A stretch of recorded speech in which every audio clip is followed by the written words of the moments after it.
Call a meeting to order. Please rise for the pledge. I pledge allegiance to the flag of the United States of America and to the republic for which it stands, one nation under God, indivisible, with liberty and justice for all.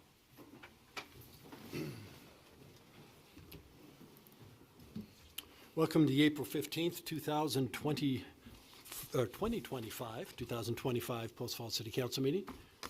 Shannon, please note that all council members are present with the exception of Mr. Plew, who is excused tonight.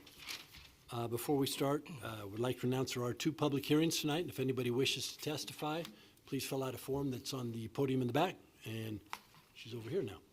Bring them up to Shannon, our clerk, and we will let you testify at the appropriate time during the hearing. We do have a slew of proclamations tonight. There's going to be a lot of whereases. So the first is the Arbor Day 2025. Whereas in 1872, J. Sterling Morton proposed to the Nebraska Board of Agriculture that a special day be set aside for the planting of trees, and a holiday called Arbor Day was first observed with the planting of more than 1 million trees in Nebraska.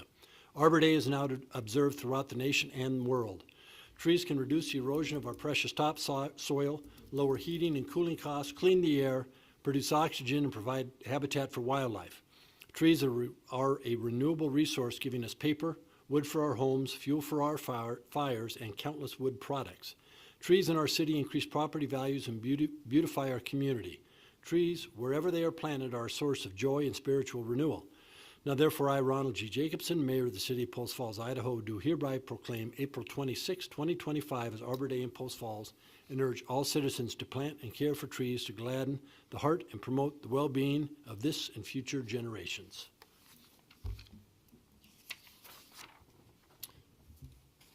Next proclamation is Idaho Gives. Whereas nonprofit organizations help build and sustain healthy communities in our state, and enhance the quality of life for Idahoans and for others throughout the country and the world. And whereas over 6,000 nonprofit organizations based in Idaho contribute significantly to our economy by providing services to our communities, employing over 55,000 Idahoans, and producing total revenue of $5.45 billion in revenue. And whereas Idaho nonprofit leaders often are entrepreneurs, create new solutions to problems, and filling previously unmet needs in the areas of health, recreation, education, research, arts, social services, and more. And whereas Idaho Gives serves as a time for Idahoans to join together with one voice on one day to contribute to and amplify the efforts of Idaho nonprofits. And whereas the nonprofit sector acts as a responsible steward of charitable dollars to achieve a diverse range of missions and goals. And whereas nonprofit organizations often fulfill their missions by advocating on behalf of those who cannot advocate for themselves. Now, therefore, I, Ronald G. Jacobson, Mayor of the City of Post Falls, Idaho, do hereby proclaim the week of April 28th to May 1st, 2025 to be Idaho Gives.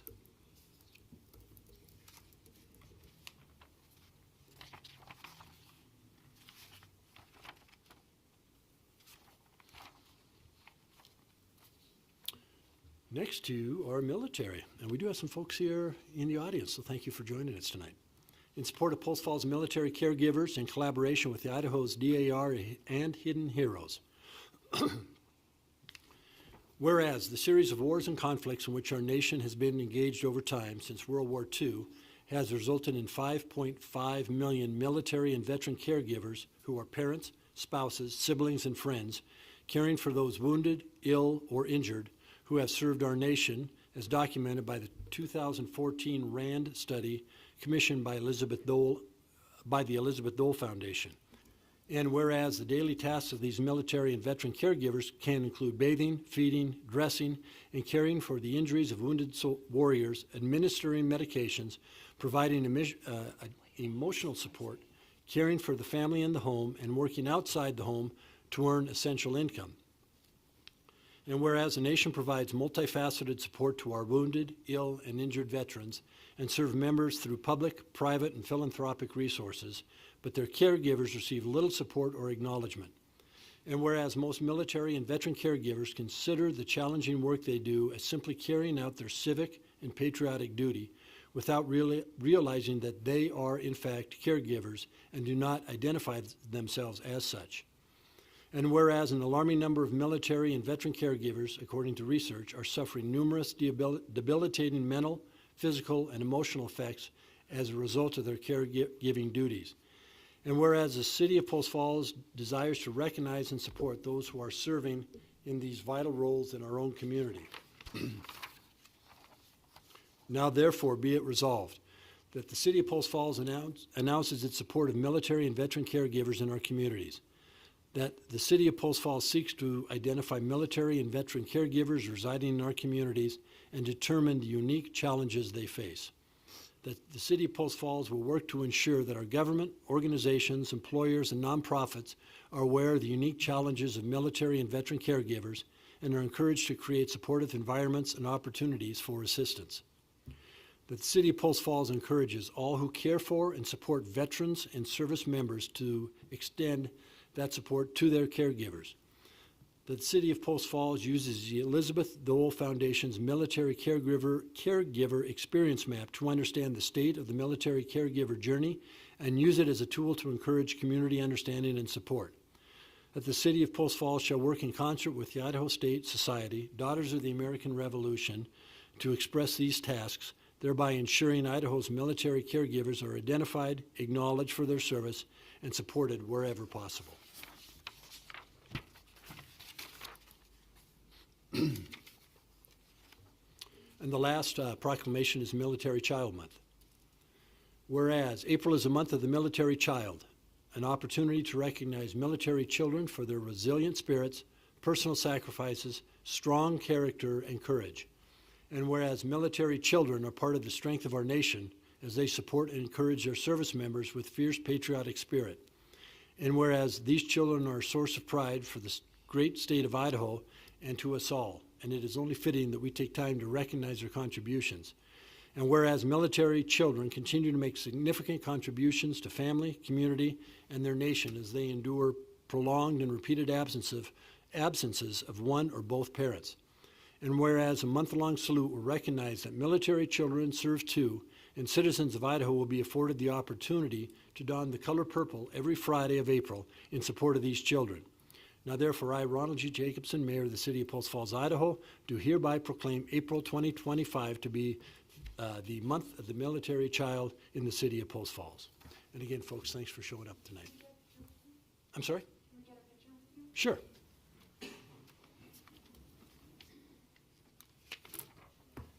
I think you'd probably much rather have Samantha up there than me.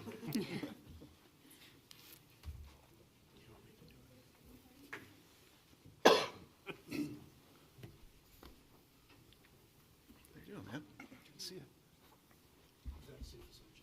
No. Harry has one. So you can get a photo bomb it anyway. I don't know anything. I'm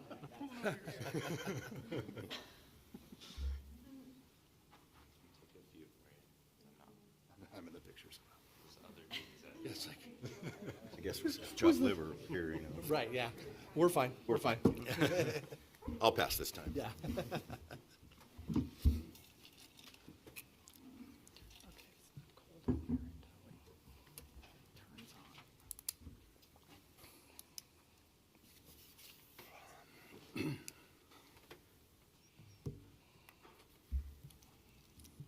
Are there any amendments to the agenda tonight?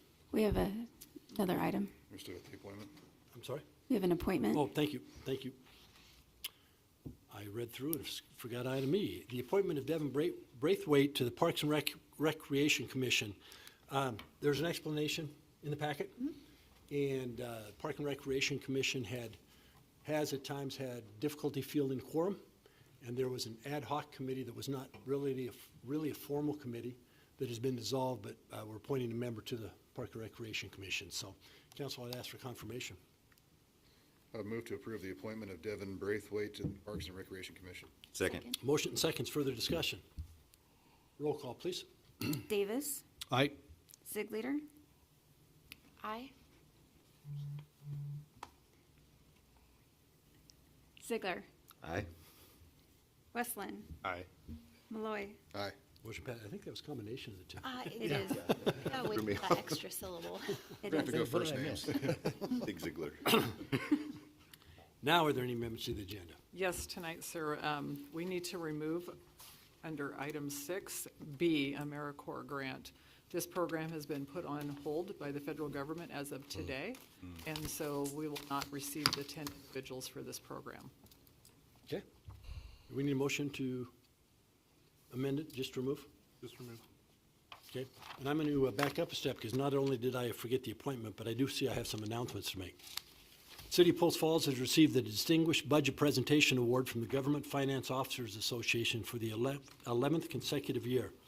This award reflects our ongoing commitment to transparency and excellence in financial reporting. Congratulations to Jason and our finance team for their outstanding work. Our annual Easter egg extravaganza is this Saturday, April 19th at Camellan Park. Egg hunts are scheduled by age group starting at 1 p.m. with chances to find gold ticket prizes hidden in the eggs. Bring your baskets and don't miss your photo with the Easter Bunny, rain, snow, or shine. Visit the city's website at postfalls.gov for more details. And Mr. Malloy, you are too old for that Easter egg hunt, just to let you know. Post Falls has once again been named a Tree City USA by the Arbor Day Foundation. This marks the city's continued dedication to urban forestry and environmental stewardship. Thank you to our urban forester Preston and his team for helping keep our community green.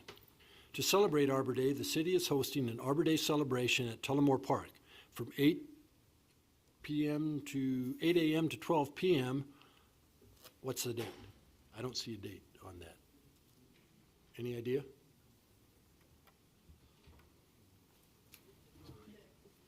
On April 26th, from the voice in the back. From April 26th, from 8 a.m. to 12 p.m., explore 3 hands-on stations to learn about tree planting, pruning, and climbing. The first 100 participants who complete all stations will receive a free tree, 1 per household. And folks, my family is from the tree business, and I've climbed trees, and there's no way I'm going to win a tree, because there's no way I'm climbing another tree. It's dangerous. Stop by Post Falls City Hall for Community Recycle Day on Saturday, April 26th from 10 a.m. to 2 p.m. The event includes e-recycling, paper shredding, cardboard disposal, and prescription drug take-back. These free services are available thanks to partnerships with Mountain West Bank, Republic Services, and the Post Falls Police Department.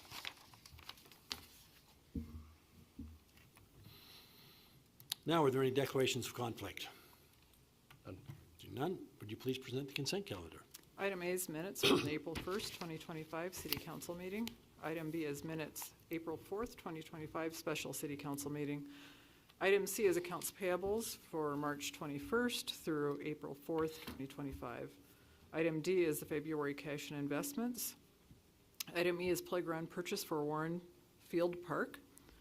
And item F is approval of draft area of impact map. I do have a correction. Being as I was on vacation and took the time out of my dinner to call in for the special meeting, would you show me as being present? Please, thanks. It did not include me.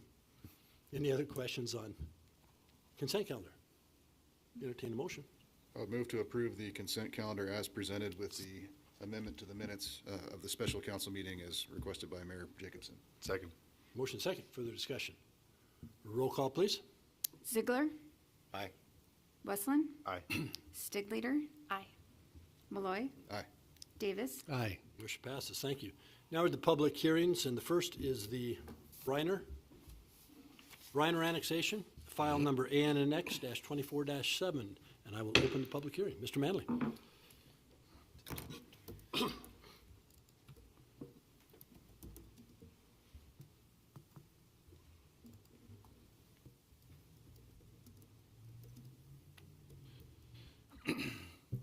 Good evening, Mayor Jacobson, Council President Malloy, and members of the City Council. John Manley, Planning Manager, introducing the staff report for the Briner annexation, file number ANNX 24-7.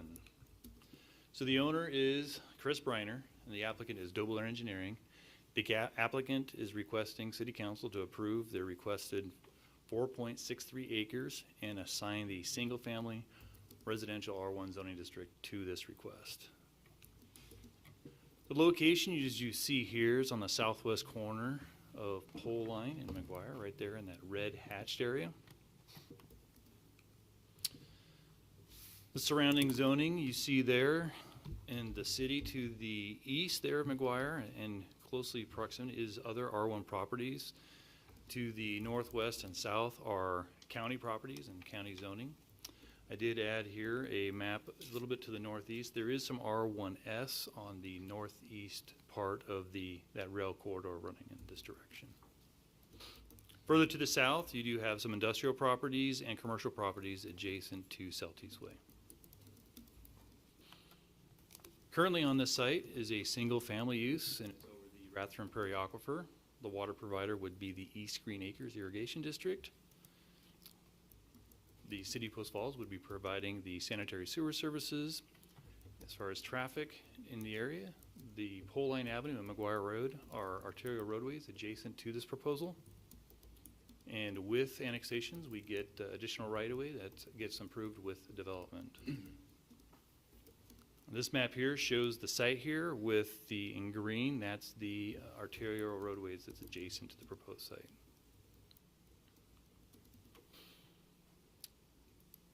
With regard to the future land use map, we're kind of starting to embark on the zone change review criteria. We have 3 criteria. The first 2 pertain to looking at the future land use map and the goals and policies within the comprehensive plan.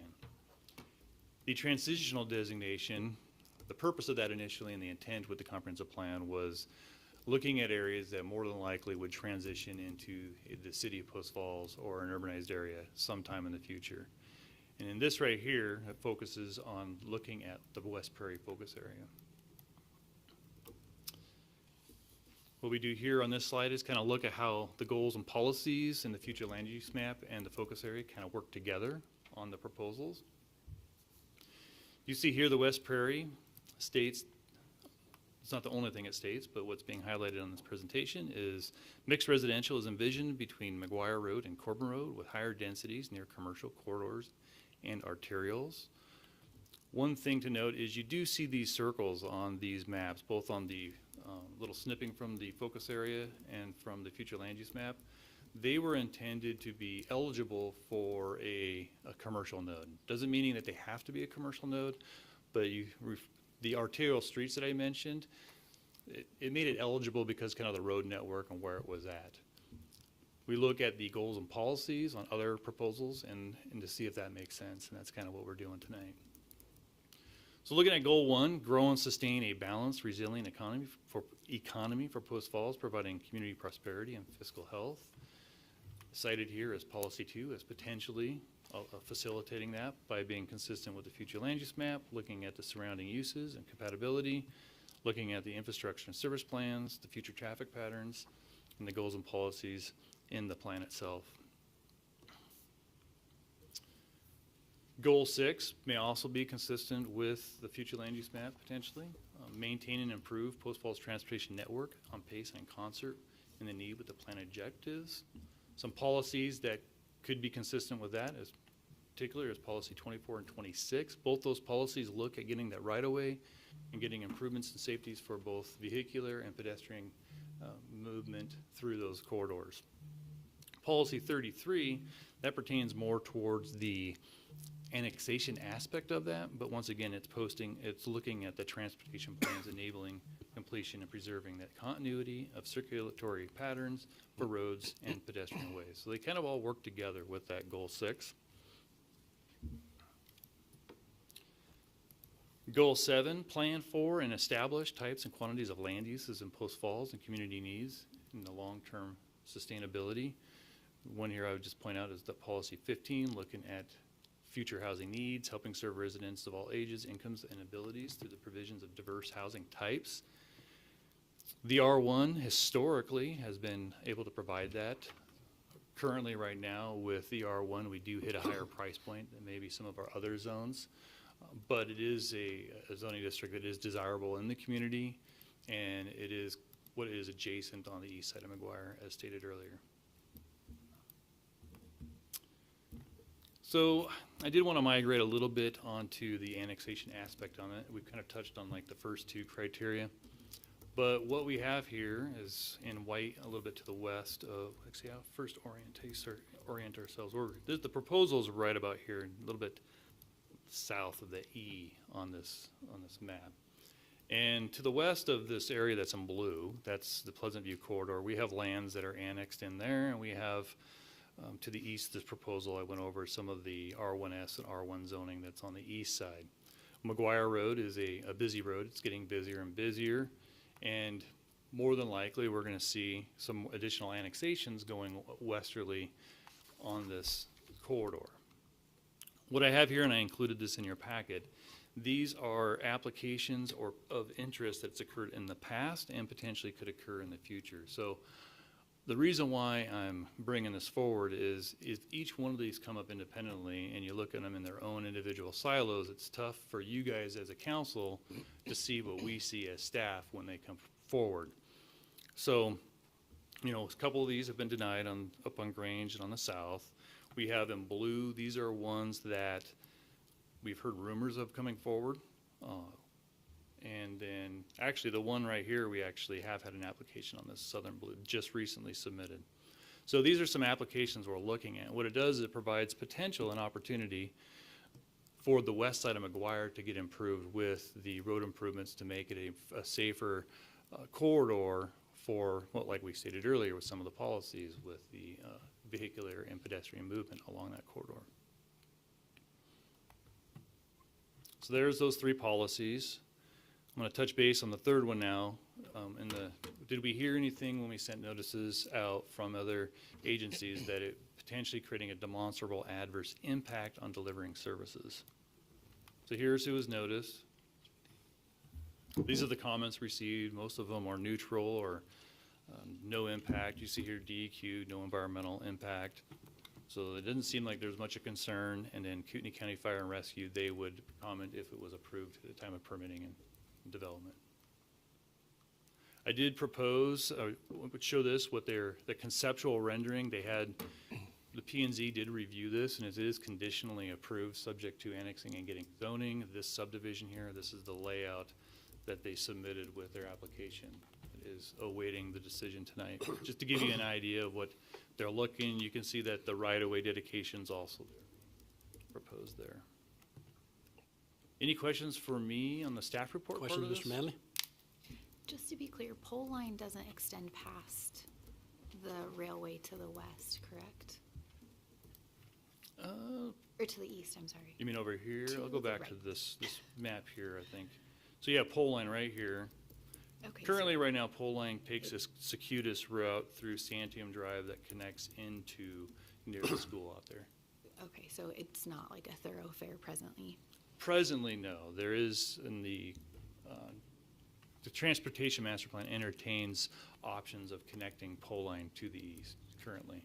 And then that area of land, kind of that, like where the those are both railroads, right? That are going Yeah, it through would there? be a railroad here that, yep, currently is functioning about 2 times a week. Okay, that like little area, that's already zoned, like annexed and zoned as part, is it the Greens Ferry development? Or Greens, Go to this map. Greenstone, thank you. As Montrose, yeah, as Nope, R1. the wrong direction. And they're just building it out, like, slowly, Yeah, is so that that there where you correct? see in yellow, I did intend to actually identify that specifically for Montrose. But yeah, this is a R1 PUD. I don't believe this portion right here is technically in their PUD, Oh, but it is R1 property for them to develop if they want to as an R1 property. with the intention to. Same, put yeah, it's all more owned by housing Greenstone. On that, yeah. Okay, Montrose. awesome. Thank you. Questions? Does the applicant wish to speak? I believe they do. Name, come on up, name for the record, please.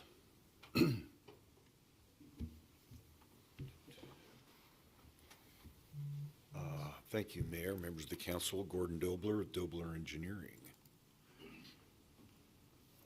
Staff's done a good job of, oopsies. There. Hitting the highlights, so I'll just emphasize a few what I think are key points. So they've already shown you that it's R1. R1 is an enabling zone in the transitional future land use map, so it fits that. We've seen that there's R1 across the street surrounding. There is R1S up in the meadows.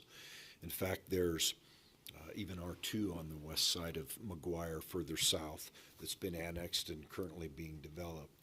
We see, and I wouldn't consider R1 a higher density, but we do see that coming forward. Future land use, there you have it. Again, you can see the R2 zone down here, the R1. We're just talking about compatibility with the future land use map. So let's go back. Yeah, in this area right here. And we feel that the R1, which is what the Planning Commission recommended, is compatible with the future land use and with the overall comp plan as it sees growth happening between McGuire and Corbin. Yeah, a little sneak preview. This is the development we're looking at, 5 acres, 16 lots. There is an existing home, so you'd have 15 new homes. Some traffic, transportation, just a qualitative look at what would happen, what we'd be generating. We're generating 16 trips in the peak hour with this particular development. I know that we're not here to address the development, but it helps to see, why we're here and what we're proposing and get a big picture. This development wouldn't have direct access to McGuire. So you can see 16 trips an hour from something like this. Utilities are there. They're adequate. Roadways, as they said, are arterials. So there's adequate capacity in the roadways for annexation and the subsequent development. Schools, we've got, well, here's an interesting statistic. There's a Urban Land Institute study that actually evaluated the number of school-age children generated or from a single-family development.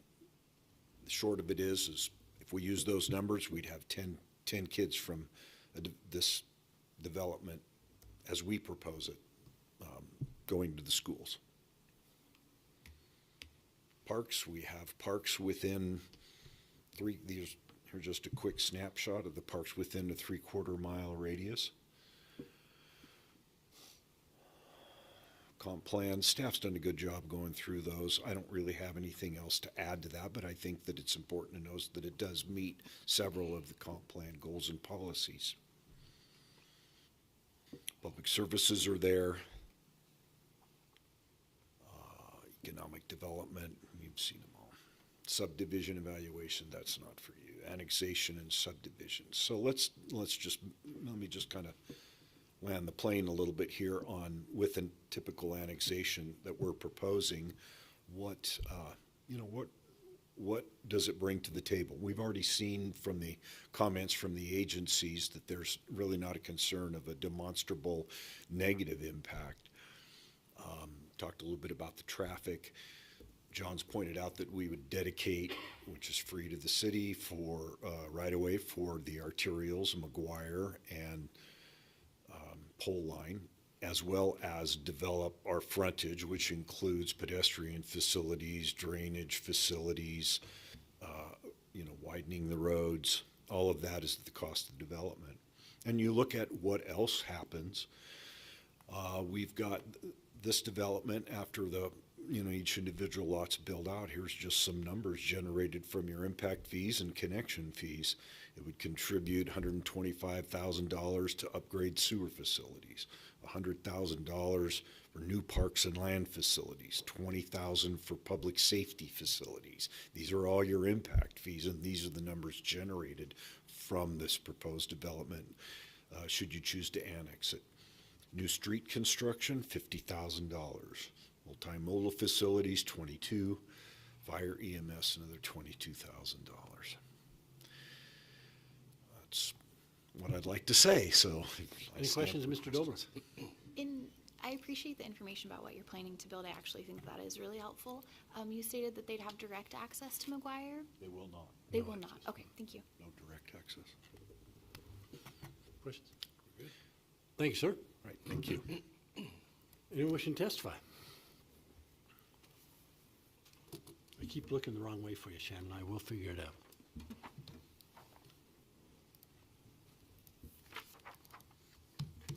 Is Wade here? Didn't see him. So we have an email from Wade Jacqueline in favor.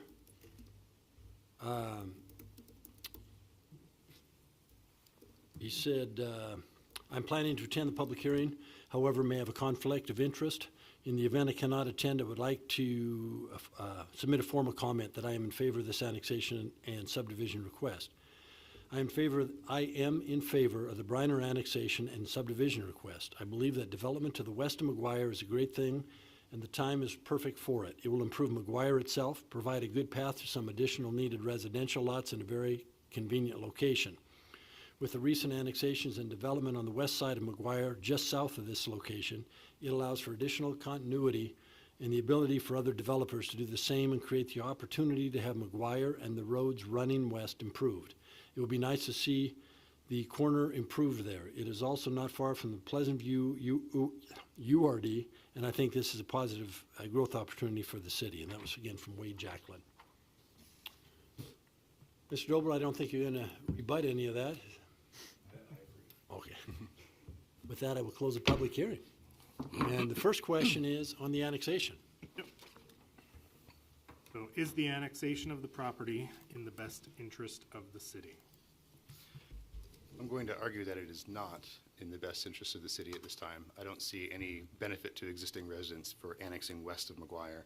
The argument in favor would be that we're getting rights of way along the roads there, but I think given that pole line does not go through to the east and that McGuire is likely to be disconnected from 53 as ITD does their work up near Pleasant View, I don't see any immediate need to be expanding that road, and I don't want to get stuck in the trap of saying we have to expand the road for growth and then doing the growth in order to cause the reason to expand the road. I think that's not a good direction to go in. And it's also identified as a commercial node in the future land use map, which I think if we end up building this out as residential, we're going to probably regret it in 15 years when the rest of that area is built out in a way to be able to support commercial. So I would rather hold off on this and reevaluate it in 5 years. Anyone else? I tend to agree. I don't see the direct benefit to current residents of Post Falls, especially with Montrose in essentially the same area, still building out houses for people to buy and live in. It's 15 houses. It's going to create more. I really appreciate, there you are, pointing out the amount of money that it's brought in from impact fees. I think that that's probably the most compelling argument, honestly, to annex more. Unfortunately, all of the infrastructure that we do build then becomes a liability for the city, and so there has to be some really clear benefit as to how we can keep paying for those liabilities. And just at this time, I don't know that there's a benefit to this property. Doesn't mean that there wouldn't be in later years, but today maybe not. Joe. Comment on the commercial node, because I thought about that too as I was going through this, is that with the disconnection of McGuire from Highway 53, it becomes less desirable, I think, for that spot to be a commercial node. And also there's already residential on the opposite corner, which again is taking away some opportunity for that. And maybe there is some opportunity on the plot directly to the east where the railroad tracks kind of intersect. But again, with pole line not going through and probably not for quite some time, and McGuire being disconnected from 53, it's probably better suited for residential than commercial. So I just wanted to make a comment on that on the commercial node. How about on the annexation? The hard part about small lots is that you take them one at a time, and it's really tough to tell if it's going to be good for the city or not. Mm-hmm. On a holistic approach, I think, yeah, it does make sense for the city, because clearly there's more people that want to move here still than we have housing. And I think this is a good spot for housing, given that it's not a desirable spot for commercial. So I think it would benefit the city to annex. Nathan? Yeah, I think I would echo everyone's comment. I think this is one that could go either way for me. I even was kind of writing down my comments of being somewhat neutral. I think there's some connectivity benefits, but I would agree with Joe on, we don't know the other parcels, when they will come in, when that complete connectivity would happen. So, there have been other areas in the city where we kind of anticipate that connection being made for the full length, and we end up with sections of sidewalks here and there, and so I kind of have that under consideration. On the point of a commercial node, I kind of like that this is now taking the direction of more of a residential area, because I feel like that's more of a kind of the rural feel of Post Falls, or to the extent that there's any left. So, I kind of like that it is R1 and not a commercial type development similar to what's adjacent to it. But my fallback position is, and I've commented on this before with other annexations, while this is kind of a portion of the area that is somewhat surrounded by the city of Post Falls, I would not consider this a county pocket that would be an emphasis for infill at this time, at least. So my position is that it would not benefit the city to annex at this time. Mr. Davis. I think one of the biggest things that convinced me, if you will, is when John got up and showed what was potentially or is coming. So it's not an if, it's a when. And so to me, when I look at this and I look at the long term, I do think it's a good fit. I do think it benefits the city, and therefore, in that case, I would support it. So since we're kind of divided, I think we Take a just vote. take a vote on the Motion. on a motion. So I move to deny the annexation. Second. Motion second. Further discussion. Roll call, please. Westland, Aye. Stigleader, Aye. Malloy, Nay. Davis, Nay. Ziegler, Aye. Motion to deny is approved, so we don't need to go through the remaining steps, correct? that's correct. Next is the Idaho Ranch Annexation, file number ANX-24-8. With that, I'll open the public hearing.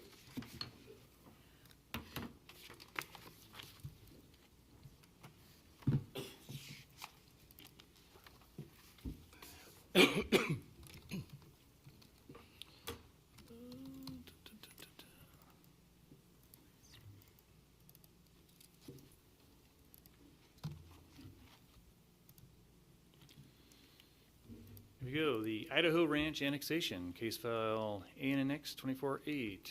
So the owner is Jacqueline Land Company, with the applicant being Whipple Consulting Engineering.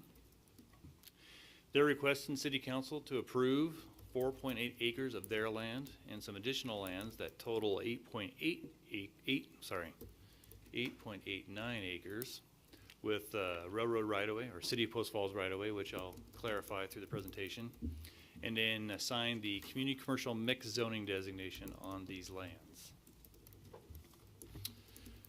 Location, as you see here in the highlighted red hatched area, is just a bit northeast of the intersection of Prairie Avenue and Fennicus Road.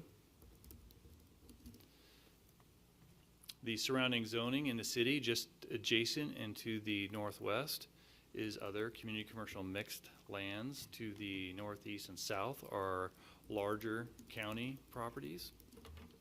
And then you see in the yellow there, that's the R1 single family. Then along Highway 41, you mostly have commercially zoned properties. Currently on the site is a vacant undeveloped lot, formerly part of a larger residential single family lot for use. It's over the Rathrum Prairie Aquifer. The water provider would be the Ross Point Water District. As far as traffic, it's adjacent to Fennicus Road, which is a major collector. There's no additional right-of-way needed for this proposal. This site does sit, and I'll go back here. This trail, I believe, has been improved, which Rob's going to come up here in a minute, and he could clarify the status of that part. But that does provide some connectivity for whatever development occurs to that as an opportunity in the future. As far as wastewater, this is a very kind of a complex situation on this particular one. So I would probably have Rob come up and discuss how that is affecting this particular proposal.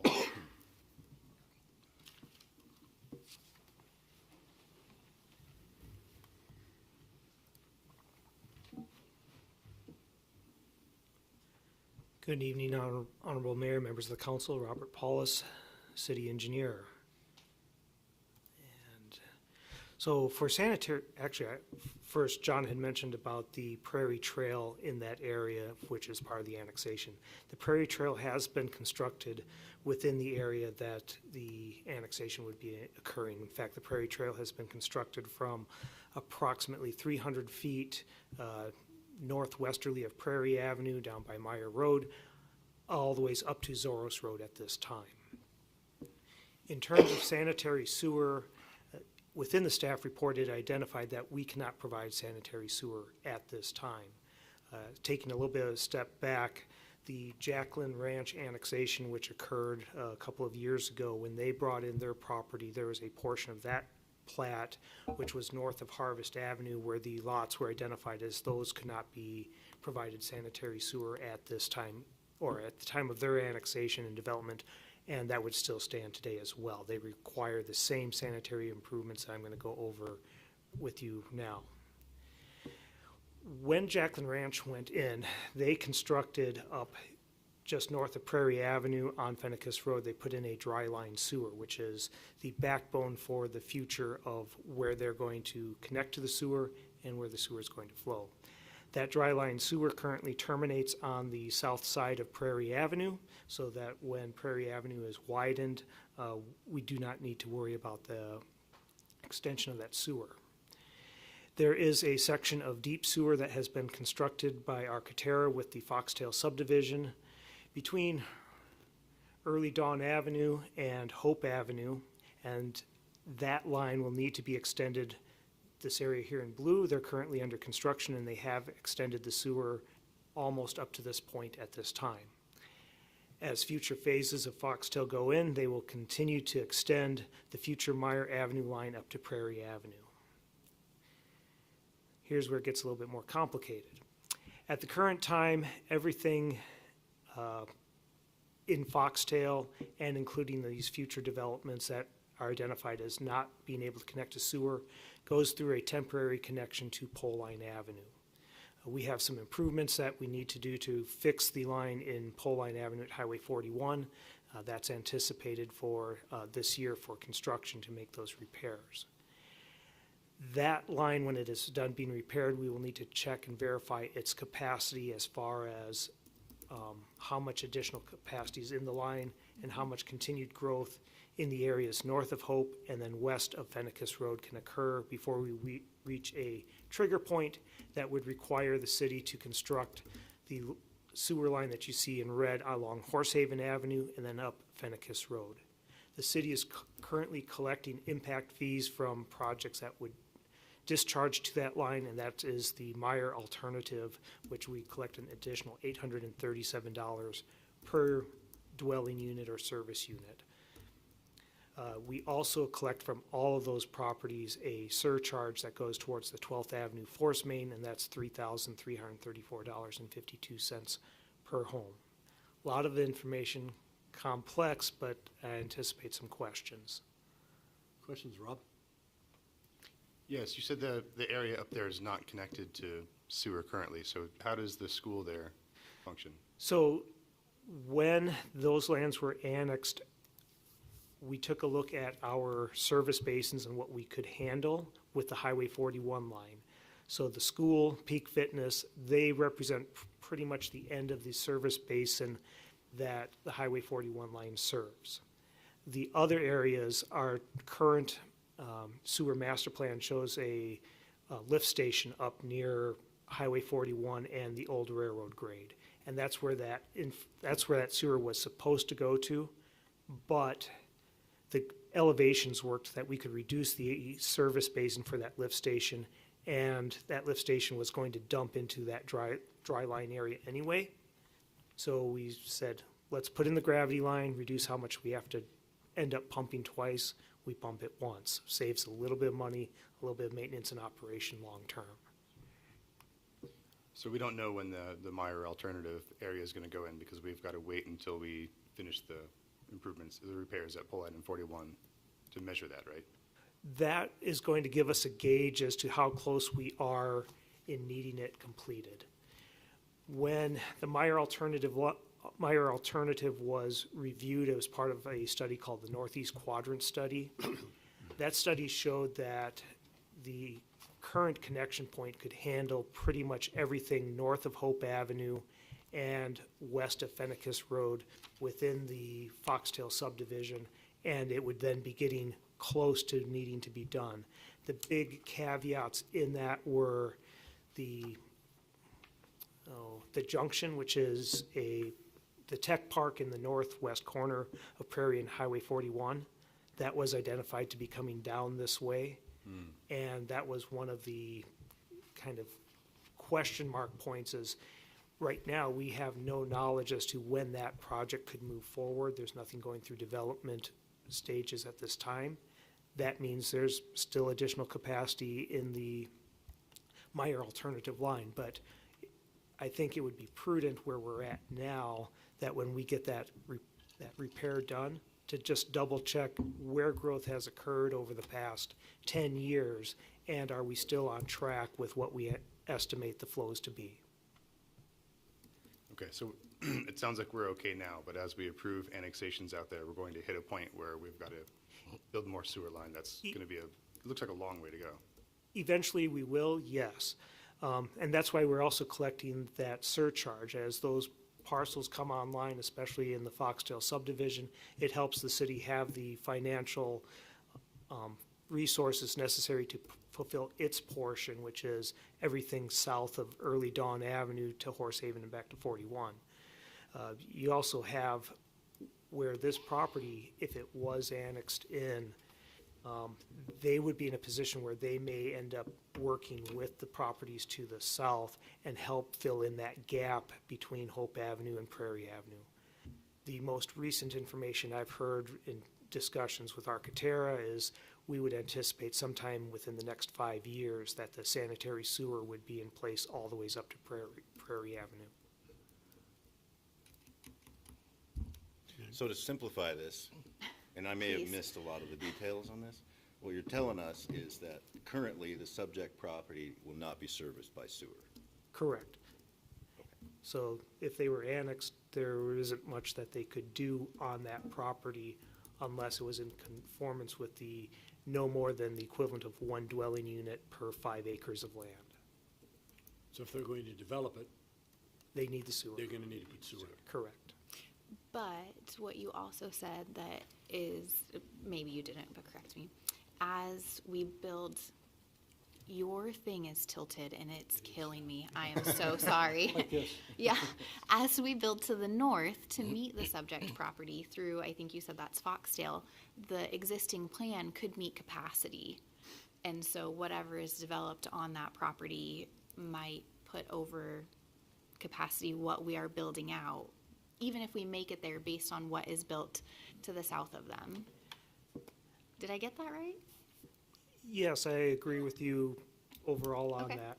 And, you know, I looked at that property. We did mention in the staff report that, you know, prior to development on the site, we would want to verify what the sewer capacity is. And so my concern with that is if we look at, Point Place, Point Park, Walmart, Cabela's, we approved a number of dwelling units there. Yes. And then the city had to come back and approve that we would help that developer put in new pumps, correct? New sewer line pumps? Like we paid for one and they paid for the other, they paid for one and we paid for two, something like that. Because once their development went through the city, it was identified that the infrastructure there would not actually be enough to service what they were wanting to build. And so my concern would be that if we approve this and annex it tonight, but we don't actually know what the capacity of that sewer line would be, and then they go to develop it, we can't require that they do those upgrades, right? We would be responsible for doing those. Our responsibility would stay with what our master plan shows. Okay. What you had go out at Cabela's or in the Point Parkway area was a little bit different.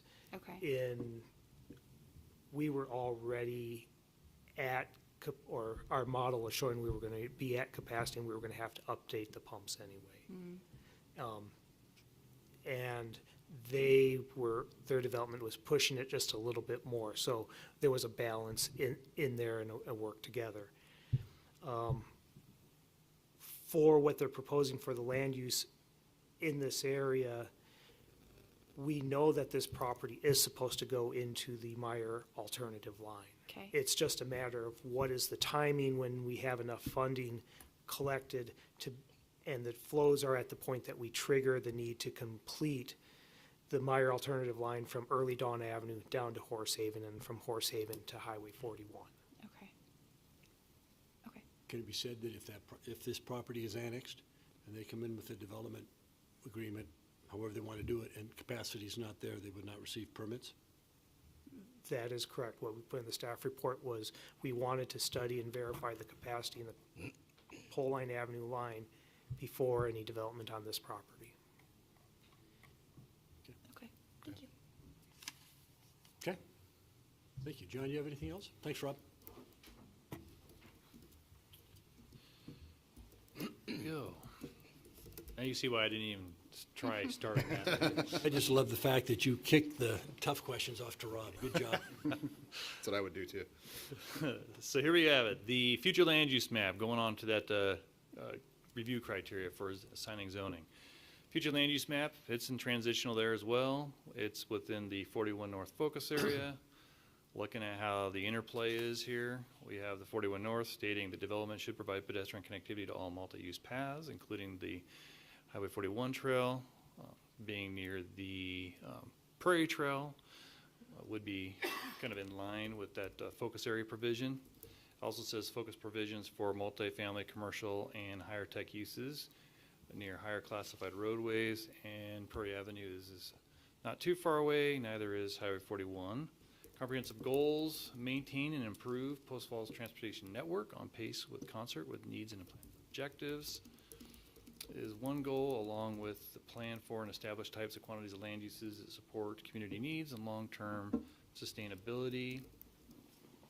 CCM does provide different types of uses in that, diversified type uses. Looking off to the right, I identified some policies that could be considered consistent with that. Policy 26, being near Prairie Trail, would provide that sidewalk connectivity.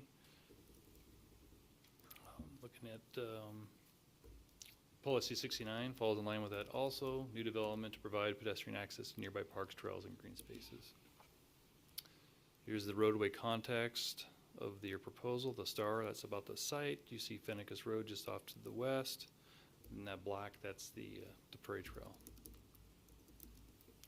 Here is the site location. I did highlight in green.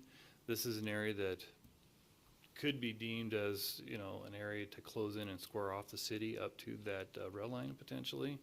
Just kind of looking at where that is, the remaining area of land that would assist squaring that part of the community up. The third review criteria would be, was there any demonstrable adverse impact for delivery of services cited in the notice? Here's who is noticed. The responses, they were neutral. County would comment on permitting. DEQ said no environmental impact. Idaho Transportation did, they questioned the zoning and the acreage. We addressed that to them as their comments. The zoning, there's a restriction on that prohibits the uses of that city parcel, that's the CCM, so it wouldn't be developed of any portion to be restricted for that agreement. And then, yeah, so that was it. You did respond to that. It was kind of a confusing question they asked, but staff did respond to that. Yes, we did, and we cited the BLA that was recorded to show that the acreage that they're proposing was consistent, it was advertised consistent. And additionally, we cited that agreement that they're aware of that restricts the uses, you know, significantly on that site. Thank you. Pretty much that's, yeah, finished the staff report. Do you have any questions for me? Questions, John? Does this development agreement, you told me where it was and then I didn't have time to read it thoroughly. Does this mirror the restrictions that are in the CCM development just to the west of it?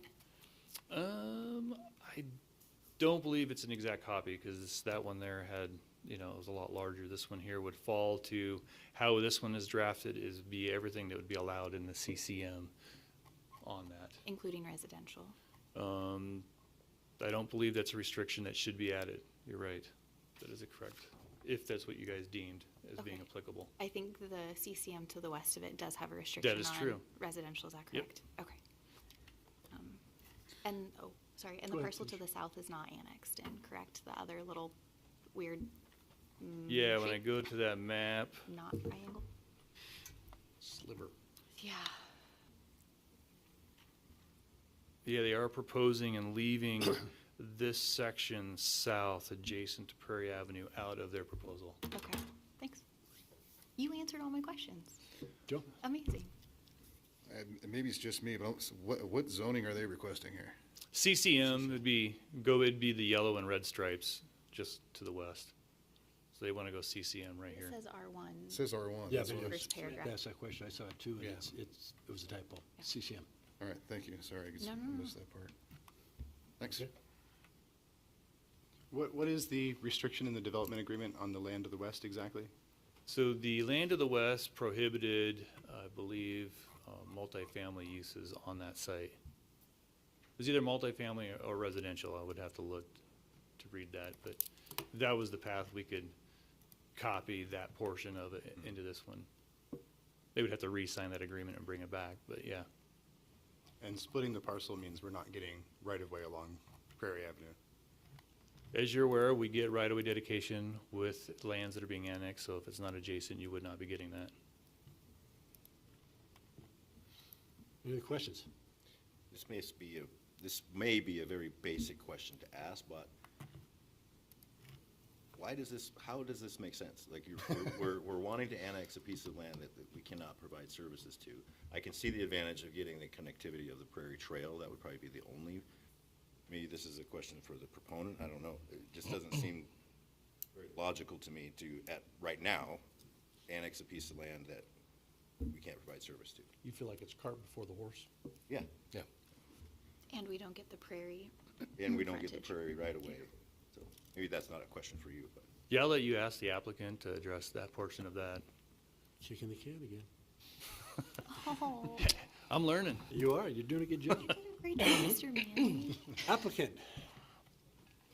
Wish to speak. Name for the record, please.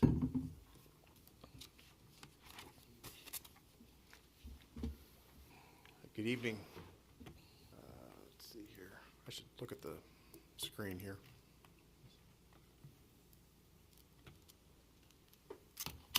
Evening, Mayor, Council, Ray Kimball with Whipple Consulting Engineers for the record. I'm here tonight on behalf of the owner, Jacqueline Land Company. So I guess I'll just kind of cut to a little bit of the heart of the matter here. Why are we here tonight? Why is it that we are talking about this parcel? And why are we talking about it now? And why is it shaped the way it is? So I'm going to go back in time a little bit, and this is going to predate Mayor, you as mayor. I think you were at city council at the time. Back when Foxdale came in to the city. At that point in time, there was an agreement to create, to plan for and fund sewer in this northeast quadrant of the city. It included the tech park. It included several other properties, including the property to the west of this, as well as Foxdale. And they came up with a plan to essentially charge an additional fee onto every building permit to fund the sewer infrastructure above and beyond what is normally charged for a cap fee. And that is the 12th Avenue surcharge. And so it's kind of a pay-to-play kind of a thing. And so what's happened is that Foxtail is building and they're going and going and going, and they're contributing into that. The tech park was sold to Harlan Douglas, and he has since passed away, and that property is tied up, and my understanding is tied up in probate right now, and very likely will be for a long time. And so there's a lot of logic in fostering development that will pay to play, that will pay into that. So we have the tech park that was planned to be in this, but is going to be tied up in probate forever. And so now we have an opportunity, and this is why we're talking today, we understand that there's no connection point.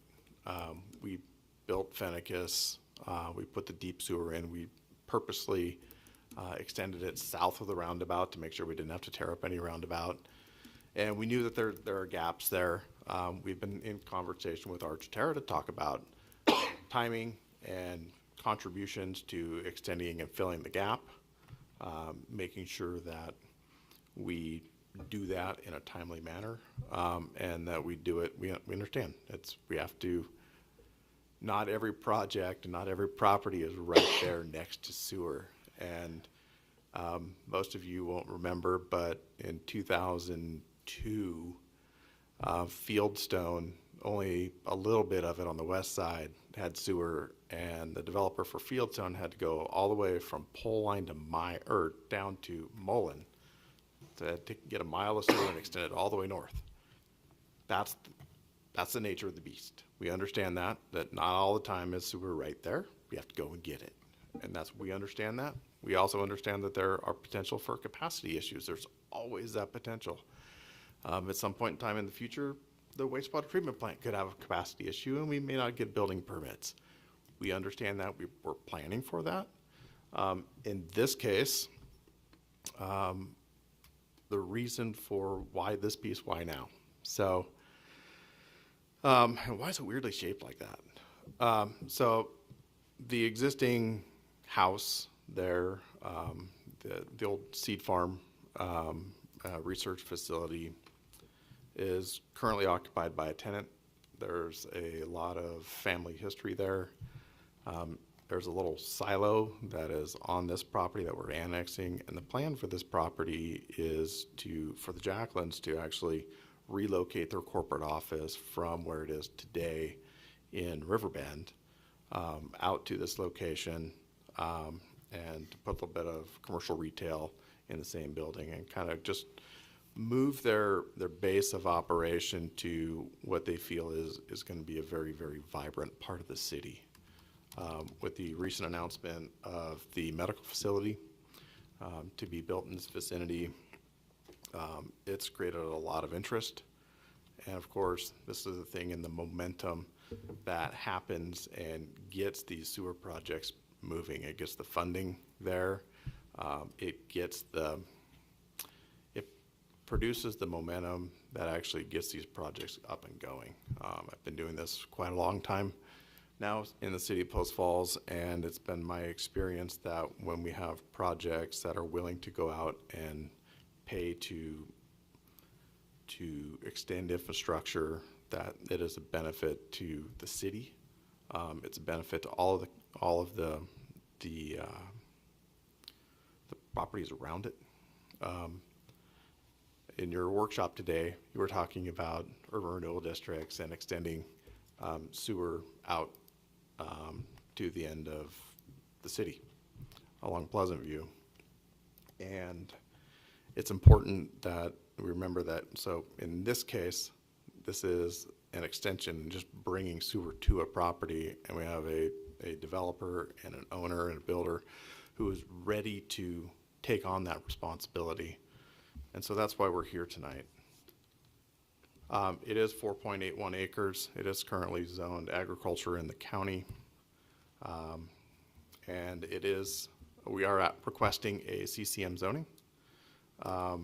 It is a little bit of an awkward shape. And again, we do have a plan for office. And that office and retail is planned for the west side of the property, that little part on the east. We're not exactly sure how that's going to work. We do think that it could be maybe potentially appropriate for some sort of a horizontal or maybe vertical mixed use, especially with the medical campus going on in nearby. There's very likely going to be a need for nearby residences, potentially for travel nurses, travel staff, medical staff, etc. There's always that need. So we are proposing CCM, and the site is in the transitional zone, as John mentioned, transitional comp plan area. The transitional Assigned zones include the requested zone. We do meet criteria A. It also pushes us to the focus area where it says to have provisions for multifamily, commercial, and tech uses along higher classified roadways. Fennicus, which we already built, is that higher classification roadway. We did so very intentionally. We built it to serve peak fitness in the school, and we were very intentional in stubbing out both water, sewer, and an approach onto this property at this location. This does, of course, we've already facilitated the backage road system by building Fennicus, and we also built the roundabout there as well. So with regards to criteria B, to maintain and improve the transportation network, we've done that already. The plan, we want to establish land types and quantities that are supporting community needs. This is a small annexation. It's not a very large one, and it's got a very specific goal, which is to provide an office space for the Jackson Land Company corporate office. And then, of course, we're following the annexation procedures, policy 24, plan for and protect transportation corridors from encroachment, providing adequate right-of-way for corridors. We're doing that. Maintaining connectivity to the Prairie Trail, and we are implementing the transportation plan. So the focus, of course, we've already gone through these. And does it create a demonstrable adverse impact on the delivery service to Post Falls? And there's no evidence in the record to that effect. So it meets criteria C. And really just going back to the sewer sounds really complicated. It sounds really complicated. It's not really complicated. It's money and the desire to connect to it. And that's all it is. So it's a matter of if we can't connect to it and we don't have, then that's fine. Then we just don't. And we just wait until it's ready. But we're working actively with the property owner to the south to get it to happen and make it happen. And it's about paying to play. And so we have that desire, and annexation is the step to allow us to do it. And so it does benefit the entire region as a whole, because with that tech park being on hold and the funds not going into that 12th Avenue surcharge from that were planned to go there. So there's a whole bunch of capacity that's just sitting there waiting for that tech park to happen, and it's just not happening. It hasn't happened in a long time. And what you have in front of you today is an applicant and a landowner who would like to not wait for years and years and years, but to actively move forward to resolution. And I think our track record, my client's track record in the city of Post Falls in building Jacqueline Ranch and attracting the school, Peak Fitness, and they've got several other properties in there that are currently under contract, and there's a lot of momentum going in that vicinity.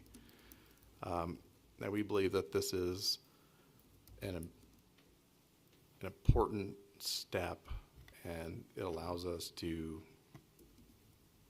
really move forward with a plan that benefits the city at really no cost to the city. And with that, we'd appreciate your approval.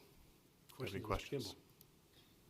I don't know if it's for Mr. Kimball or Mr. Manley or both, but and this might be a dumb question too. So the benefit potentially to this is the money that would come in to help complete the sewer line. However, that money doesn't come in until you get building permits, and you can't get building permits until we can serve it with sewer, right? So, yes and yes. And so we have to connect the dot. We have to connect that northern part of Foxtail to Prairie. So we have to do that 3/8 of a mile or so. We have to connect that deep sewer. That's the part we're talking to ArchTerra about. And that provides sewer service in the short term. Now the long term is that That will then connect further down Fennicus and then go across Horsehaven and connect into the sewer that was put in during the Highway 41 construction. So there's, I think, a 15-inch main down there, or maybe 18. It's pretty good size. And so there's an interim fix that we know that we're just going to have to go do. And then the dollars and the contribution to the surcharge goes towards the other infrastructure that's necessary downstream. Did I answer your question? I think so. So you can get building permits without the alternative sewer route being completed all the way to the north. We have to fill in the gap between Foxtail and Prairie Avenue. We'll build that. That gets us a sewer connection. Everything else in the rest of the master plan for the Meyer alternative line gets paid for out of the surcharge fee, the 12th Avenue surcharge. I need pictures. I don't know, John, can you help me with a map or something? Let me see if I can get to John's. You're saying that the company that is wanting to develop this will front essentially the money to get into the existing sewer that's in Foxtail, and then once they get their building permits, the money that is obtained from those permits will go to the money that it takes to do the more permanent fix on Meyer. Which is you said 3/8 of a mile? It's about 3/8 of a mile. So this section. We're at the sideways map again, okay? Yeah, here we are. We're back to turn your head sideways. I'm an engineer. I'm used to it. North is always to the right. I know, it's horrible, isn't it? Weird brains. So it is from this location right here to here. It's about 3/8 of a mile or so. That's the part that when we fill that gap, that'll get us a wet connection, if you will. So to clarify, because I'm on the same page as Joe here. So what you're saying is upon annexation, you will make that connection well in advance of that development being completed out to Prairie to make sure that you're ready to go on that property? Correct. And is that in a I think development? it makes sense to me. I mean, it's your money, but. It's our option, right? Yeah, So right. it's, And is that in a development agreement anywhere or no? It's on record. I mean, it's, And yeah, but it's not. no. But it's also, it's part of the sewer master plan. Like, we have to follow the sewer master plan. So that is, we have no physical way of getting sewer other than that. The other option would be that we annex zone and you just wait for that sewer to naturally be developed. And that's another option. That's the other option. So if it doesn't work out and conversations fall apart, and that's okay. That's also okay. Does it hurt the city? No, not a bit. But you're willing to make the improvements, temporary improvements, or the interim improvements now. Right. And prepare yourself then when the future Meyer alternative line is ready to go and you collect enough funds for that to then, I guess, assist with the development of that as well. Right. That's the whole purpose of this, is to kind of unlock the door, if you will, and get that moving and get the momentum going on that. It's an important part. This part of the city has got a lot of momentum right now. The announcement, we've known about the medical campus for a while. That 40 acres that they're on was not the only cute girl they were asking to the prom. And they went with that one, not this one. So, but we've known about it. And so we've known that this was coming, and we're kind of planning on trying to figure out, all right, what's the best way to serve that community and serve those businesses out there, because we feel that Prairie Avenue, which is currently, the highway district is currently negotiating for the right-of-way to expand, and I think that's a 2026 or 27 project. 26. 26. I hear whispering of 26 behind me. And of course, so that widening will complete the widening all the way from 95 to 41. And it really kind of ties everything up nicely in a bow. when it comes to what this area is going to look like in the future as a commercial hub. I could talk a lot more about just as a commercial hub and how when commercial hubs like this, when they develop, they have a tendency to fix traffic problems in other places. And the reason for that is that when a grocery store, like let's just say a large grocery store goes out in that vicinity, traffic then moves. Instead of going to the grocery store that's hard to get to and where there's traffic issues, people turn and they take the easier route. And so those are things that kind of have a tendency to, it's a little counterintuitive sometimes, but it has a tendency to fix other problems in other places. So the property to the south, I'm sorry, I'm still a little bit confused. It's the same owner, correct? It is. Okay, and so the reason that that's not included in this request or this plan is because they want to put their offices in that location? Okay, so we want to put our offices right here. Okay, so then what is the reason that lowered? This is an existing, there's an old farmhouse here, and this is there's a tenant there, and to be quite honest, we have no plans for it, and we don't know what we want to do with it yet. Okay, so and we're just not that's ready. really what I was looking for. I was mean, the we're just honest not ready. answer. Okay, We haven't got a plan yet. We haven't figured it out. We're like, yeah, there's a whole lot of movement on the So would you other part. entertain mirroring the development agreement that was done with the same owner for the property to the west, at least insofar as not having freestanding multifamily? So if you wanted to do mixed use, but freestanding multifamily, it is a really tight spot, and I don't know how much you could really accomplish if you also want to put in commercial, but that is a busy little stretch of land, and anyway, so that's my question. Would you entertain no freestanding multifamily? So the answer to that's an interesting question. I was not expecting that one in particular. Oh, really? I feel like I ask I it was expecting twice a month. I know. I mean, you said freestanding multifamily. Sorry. That kind of twisted my brain a little bit. I'm sorry. Just to be separate from a vertical multi-use. Right. I think I think a horizontal mixed use in there probably makes sense, not necessarily vertical mixed use. My experience with vertical mixed use, where there's retail on the bottom and residential above, is that it works really, really well in downtown urban areas that are similar, that are way more urban than what this is going to be. Okay, then I'd be happy to just say residential. I was so- trying to be more. No, and I get it. I think that we do have 50-some acres of restricted CCM there that's restricted and with no residential. I think this, we'd like to reserve this 4.81 acres to have a little bit of flexibility because we think there might be some option there. We don't know. We have an option for, we want to put our corporate offices there, or my client does. I say we, my client does. And that's their plan.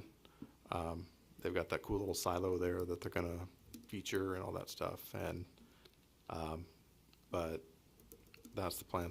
So I think the short answer is no. Okay, that's great. I love short answers. And that was why. Necessarily a short answer. It wasn't, I'm sorry. Any other questions of Mr. Kimball? I'll ask a question too. Is part of the reason not wanting to annex the property that's immediately adjacent to Prairie is to wait until the highway district does all their improvements on Prairie so your client doesn't have to pay for it?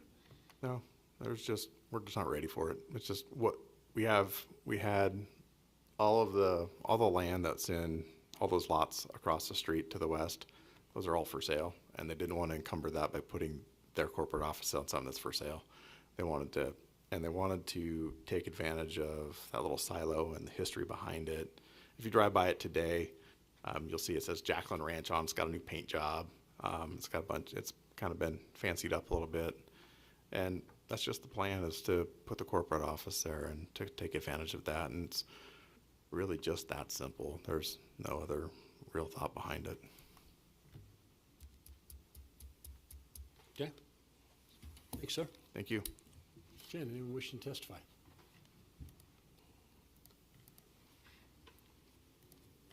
Thank you.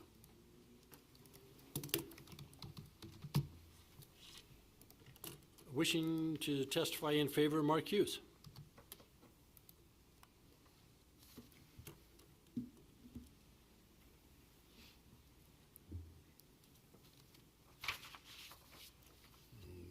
Hughes, name for the record when you get up, please. Mr. Bayer, Mrs. Dickler, Mr. Malloy, Ziegler, Westland, Davis, thank you for this opportunity. I wish to support this annexation request. My name's Mark Hughes. I live right across the road, just on the south side of Prairie. We've been neighbors with the Jacklins for 50 years. We did business with them, of course, when years ago, before you were all born, when grass seed was the cash crop here on the prairie. But we've been neighbors. And, you know, I'd like to address what I call farmers' ethos. I could give you dozens of examples. I'll give you one. We had a neighbor a couple of miles to the east of us. His potato crop was ready to be harvested. He was laid up, he's in bed. We all turned out to get his crop turned out. That's what we do. We're farmers. We take care of each other. Oh, you raise potatoes, I raise potatoes. Are we competitors? You could say that, but no. We think of ourselves as a community, as cooperating, as helping each other. Well, guess what? Farming's gone. I'm sorry, it's gone. We all would love, you know, I'm nostalgic for what we had 50 years ago. You know, it's wonderful, but it's over. Farming's gone. You can't make money raising potatoes or hay or wheat or whatever on the farm. We, the Schneidmillers, the Myers, the Jacklins, the Hugheses, we're all using our property for its best, highest use. Look at what the Jacklins have done. The health club. KCA. We were hoping to get them onto our property, but the timing didn't work out for lots of reasons. We're tickled pink. We're thrilled that the Jacklins made it possible for that school to be where it is today. It's going to be a huge benefit for the people who will be living on our property when we finally get to develop it. The Jacklins have done a very good, very responsible kind of development. Speaking of farmers' ethos, they reached out to us because they wanted to run a water line for Ross Point up along Meyer, across the trail, and across Prairie. What do you think we charged them? I mean, I could have said, get out your checkbook, right? We charged them nothing. That's what you do. That's how you support each other. The Jacklins are doing a great job, and they deserve your support. Thank you. Thank you, Mr. Hughes.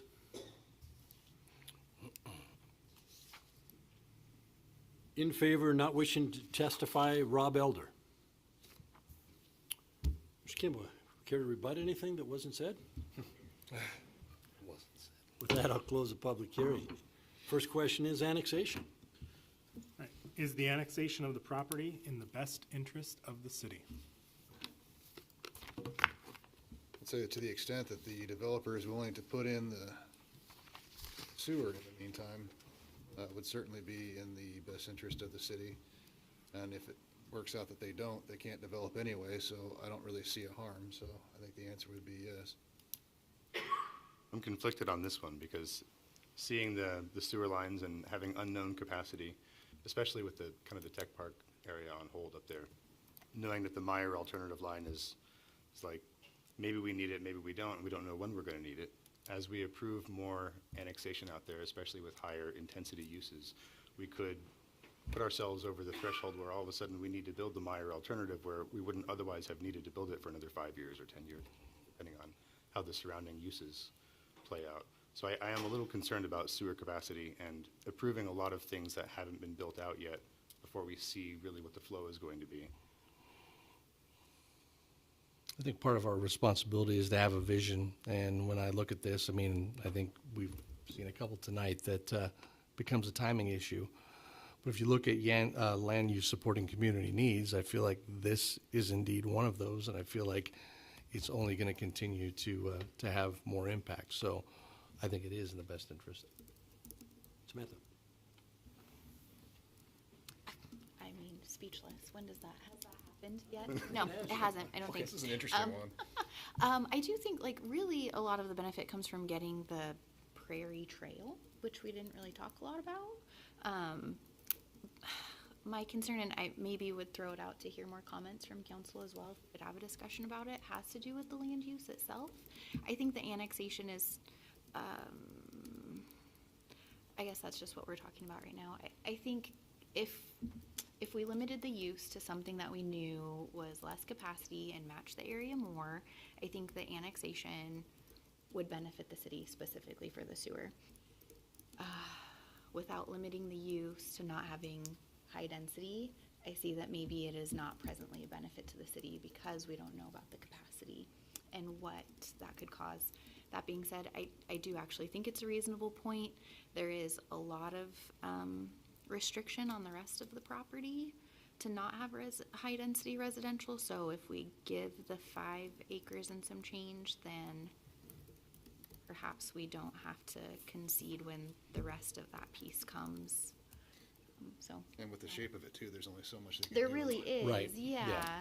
So that's what I'm struggling with, but I'd be interested in everyone else's opinion on that as well. Nathan? Yeah, to me, I think the question is not if annexing this property is in the best interest of the city. I think it is. I think the thing that sticks out to me is why right now? Like, that's the part I'm trying to kind of make it make sense, like I said. At the same time, it seems like there is a contingency plan or an interim plan to make it work. And so I do like the idea of having, a kind of a foundational family get part of their land to build kind of a monument to what they've invested into our little neighborhood. At present, I really don't know on this. Like, I'm a little bit just like, it's not a question of, to me, it's not a question of if, it's like when, like why right now? I'll weigh in. I drive over there quite often because I do try to get to the athletic club. And I see the activity that's going on out there. And I'm very familiar with the location, and I know I didn't declare conflict because I think that's just normal driving by on other courses of business. But I think to me, what is interesting on this one is, as you just said, you've got a family that's been around forever, and you look at what they have done in the community and for the community. Obviously, they're businessmen. It benefits the Jackman family. I mean, that's business. But they've done a great job. They've been great community members. They've got an issue with sewer. So what are they going to do? They're going to spend the money to make sure they've got sewer capacity that will serve them in the interim.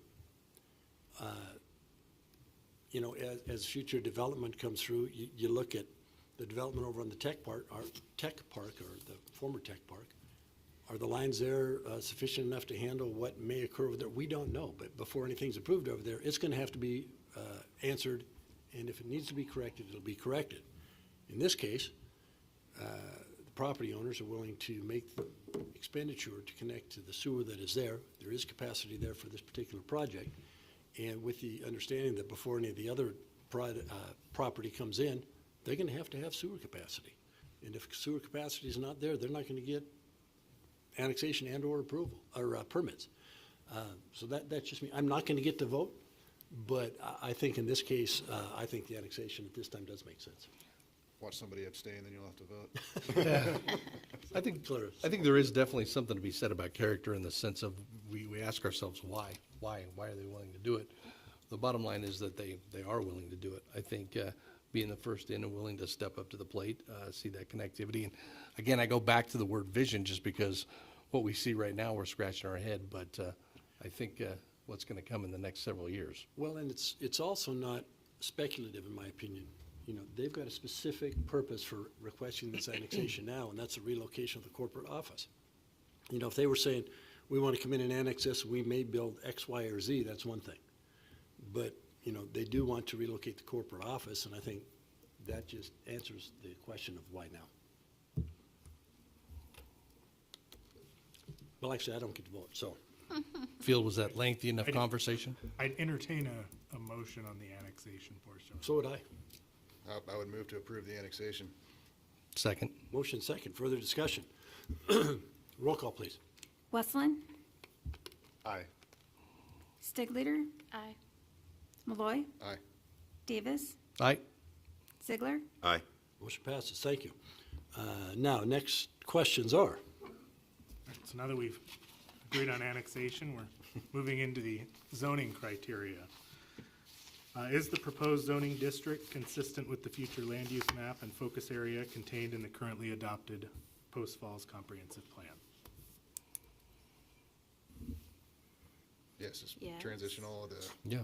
The CCM zone is an accommodated zone within that.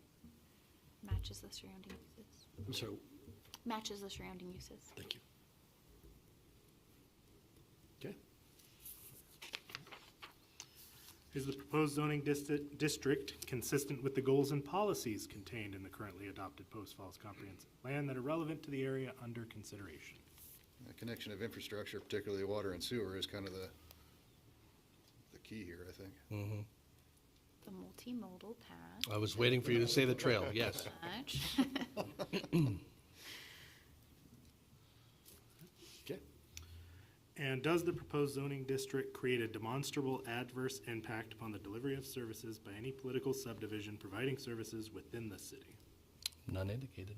I would be really interested to know about what KCA thinks. Like, I wish that they would have said something, because they are just like right there. You know, and I think there was predates your time on council when they came in on the annexation. Oh, yeah, no, I was Okay. out there.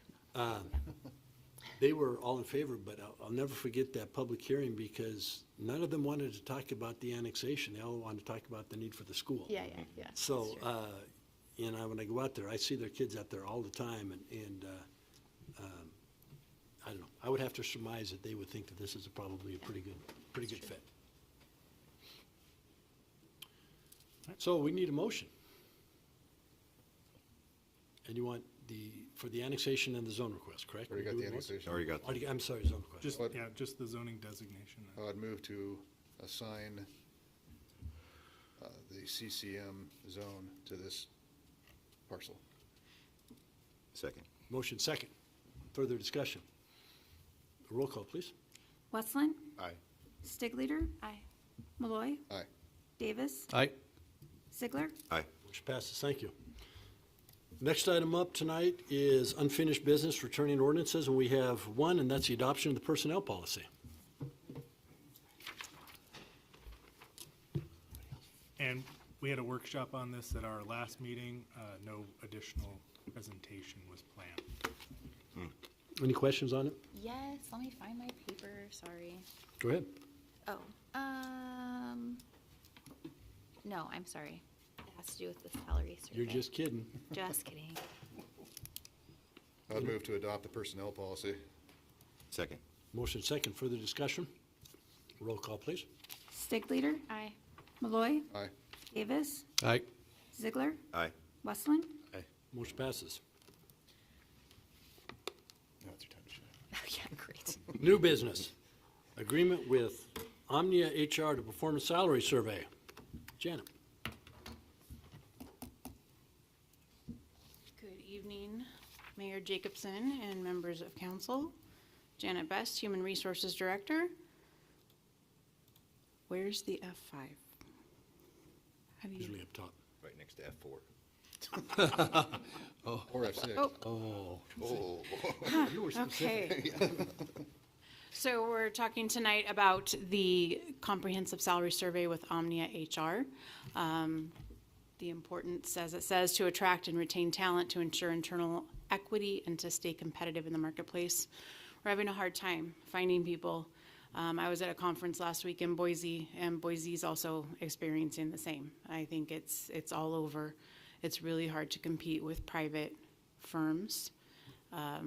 right now, the cities, the other entities are feeling the same, but to get on the same page would be part of this survey. We brought this to you at the department head contract workshop in July. So in August, we sent out an RFP and OmniaHR was chosen. They were a local company with ties to the community, and like it says, their fee schedule more closely fit our budget. The last comprehensive salary survey that we did was through BDPA. That was in 2002. So over 20 years, we have done spot checks here and there, but this will be the first large comprehensive survey that's been done. We're using an outside company to do a salary survey for their objectivity, their credibility. There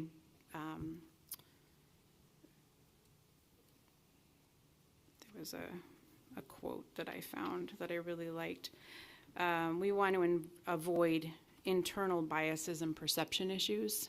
It's really hard when HR is conducting the salary survey, when people can say, you know, well, you like that department better, or whatever, however it comes out. An outside company alleviates that.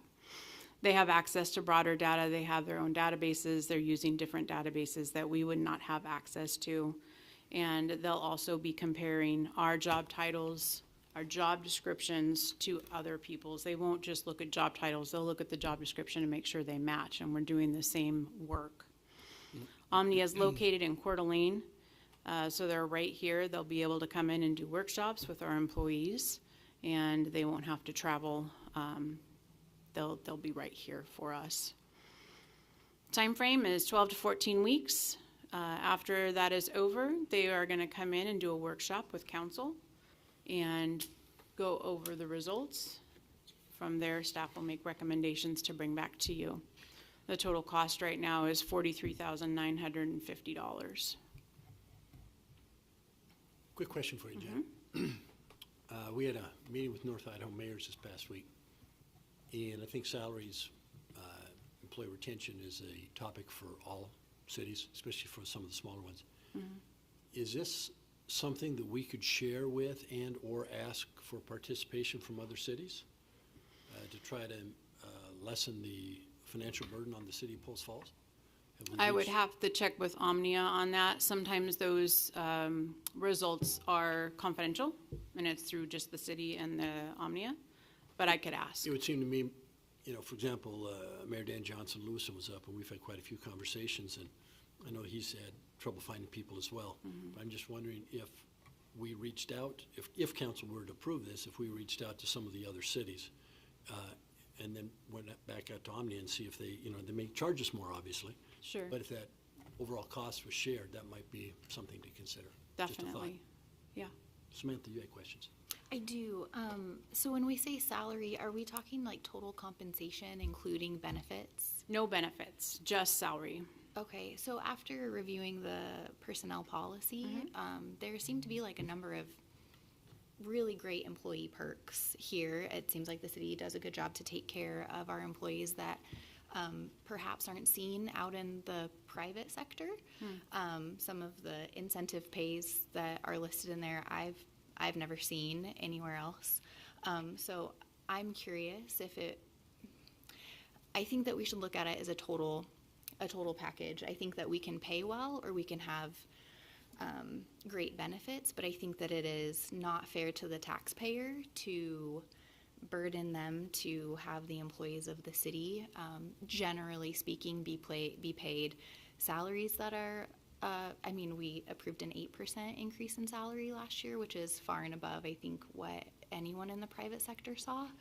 And then also have great benefits, like I think 4 weeks of PTO for employees from 0 to 3 years, hardship incentives if you do more of your job because there are not as many people in your department. I mean, that is just something that, I mean, I work in a chronically understaffed industry. That's not anything that I've ever seen before. And I think that it's really great that we are that attuned, but I would like to see how our like benefits packages and our salary match up to everything else, because I don't think that it is it's fair to require the taxpayers to pay to meet both of those both of those metrics, so.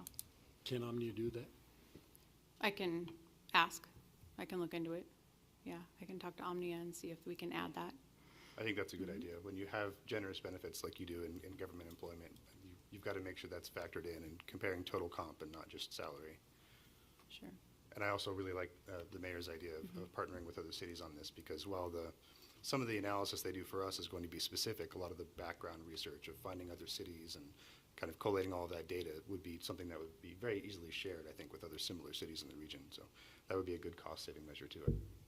Association of Idaho Cities, I know, has talked about salary surveys and things of that nature. Now, this may not be pertinent because things in Boise are different than they are up here, you know, or things in Pocatello are different there. Yeah, so it may need to be region-specific, but just a thought.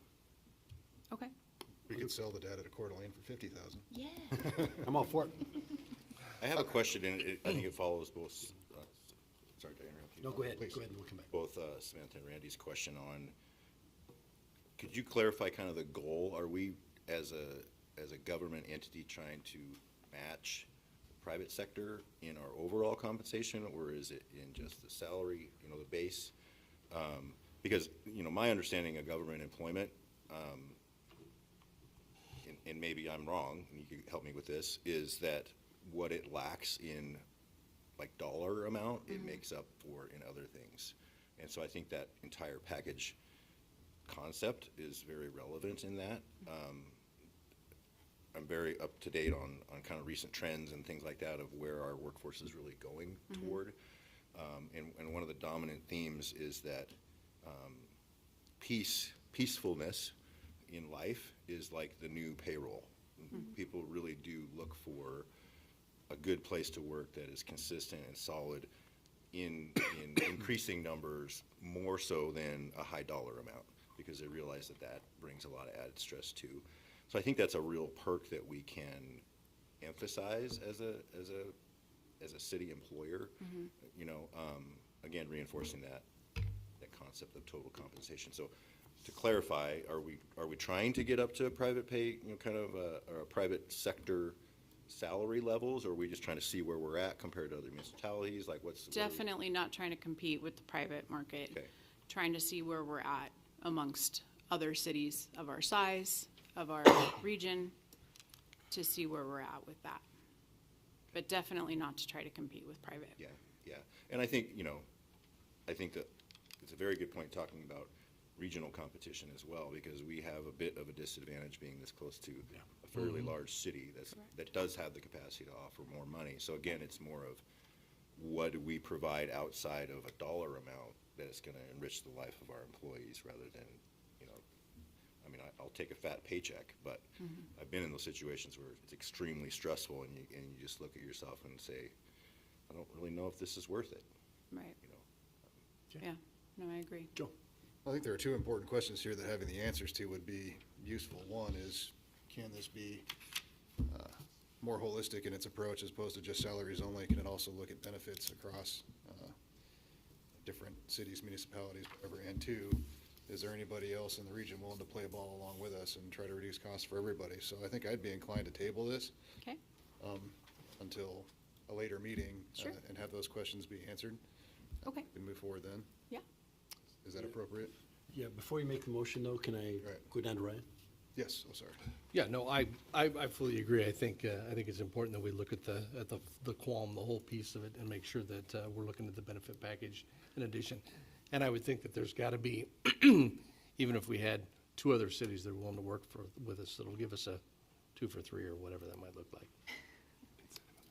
Mayor Jacobson, I'm going to suggest we have a workshop available in May.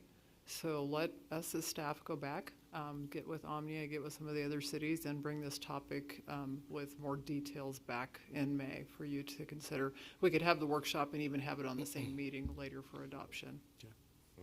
Do we need a motion for that, or? You don't need to, because we'll bring it back. It's not like a public hearing that has to be. Is that agreeable with everyone? You know, it's interesting, like I said, we were talking with some of the other mayors, and as I said, they all have the same types of questions, concerns we have, but several of them, especially from the smaller cities, and they're not going to pay what we pay, but ask the city of Post Falls, would you share you know, if you've got this policy, would you share that? And how do you do X? And I was talking with Shelley and Morton earlier today, and I think that's kudos to Post Falls staff, because other cities are reaching out to us and see how we do things because they appreciate the way it's done. And I think this is another example of perhaps we could get other people to play, and it would benefit all of us, because I don't think it benefits us to steal people from the city of Coeur d'Alene or the county, and it doesn't benefit, well, it may benefit us, but it's to the detriment of them, and then they will come in and try to take people from us. So, you know, I think that we've had a good working relationship, and I think we could share that. And when you get good employees, you want to keep them. And I think it's good to know what it's going to take to keep them and make sure that we're not overpaying, but make sure that we're not encouraging people to look elsewhere. Right. So, yeah, I think it's great. Let's bring it back at a workshop, and then we'll talk about it. I do think on occasion, it is to our benefit to steal from Rathdrum and Coeur d'Alene. Well, yes, well, that Not goes to name without saying. names, but I would like to make one more comment on that, kind of on the same note of collaboration with other cities. It's been brought up, I think, in this personnel discussion, and also in, I think it was in when we were looking at salaries for the police department, of having some type of, maybe not universal, but similar language in job descriptions so that we can have a better direct comparison. That might be part of the collaboration that we can do with similar cities. From a job seeker standpoint, it's really difficult to determine, you know, especially if you have two offers on the table, which one is going to be better when there's so much discrepancy between the job descriptions. So perhaps that would be a goal too, of kind of standardizing that job description. And then maybe a side effect of that process would be in efficiency of really determining, is our scope of that job the most efficient use of that person in comparison to how maybe another city would do that and describe that job and explain that scope of work. So The challenge, that's a good point. The challenge is different cities have different responsibilities and different combinations. Yeah. And that's what makes it tough. It would be nice if it was universal, but it's going to be hard to get that. But never hurts to ask. Thanks, Janet. Thank you. Appreciate it. Citizens' issues. This section of the agenda is reserved for citizens wishing to address this council regarding city-related issues that are not on the agenda. If anyone wishes to come testify, come forward. Followed by administrative staff reports. The first is the Westwood Water Distribution Project. Jackson.